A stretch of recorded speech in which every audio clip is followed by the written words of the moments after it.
Hello students, आज आपका NCERT info bytes के नए वीडियो सेक्शन में स्वागत है बेटा। हम आज सबसे इम्पॉर्टेंट पॉइंट जिस पर आपकी सबसे पहले बातचीत करना चाह रहे हैं कि अगर कोई आपसे ये पूछता है कि कोई भी सेल क्यों डिवाइड करती है तो आपका क्या जवाब होगा।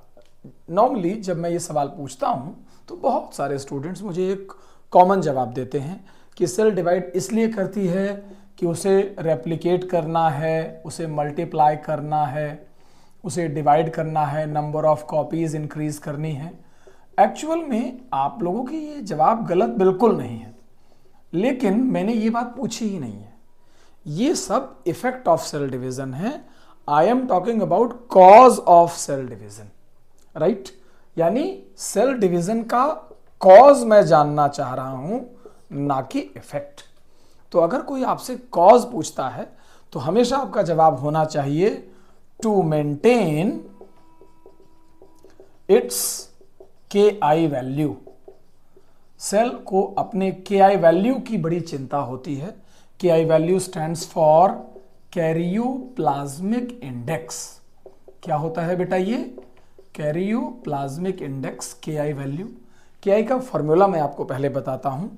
KI is equal to volume of nucleus divided by volume of cell minus volume of nucleus into 100।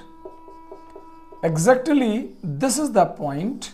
यानी कि अगर आप कभी भी वॉल्यूम ऑफ न्यूक्लियस ऊपर लिखें, उसके नीचे volume of cell divided by volume of nucleus रखें, तो जो वैल्यू आती है that will be called as karyoplasmic index. इसे हम एक और नाम से भी जानते हैं बेटा। This is also called as kern plasma ratio.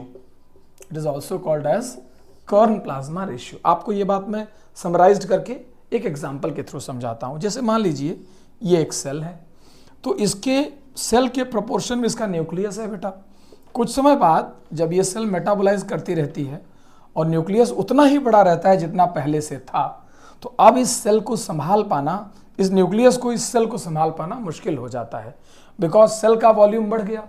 अगर यहां पर मैं आपसे बोलूं कि KI की वैल्यू, तो आप और हम ये बात समझेंगे कि ये बिल्कुल नॉर्मल है, कोई दिक्कत नहीं। लेकिन यहां साइटोप्लाज्म का वॉल्यूम बढ़ जाने की वजह से जो KI की वैल्यू है बेटा वो रिड्यूस हो जाती है।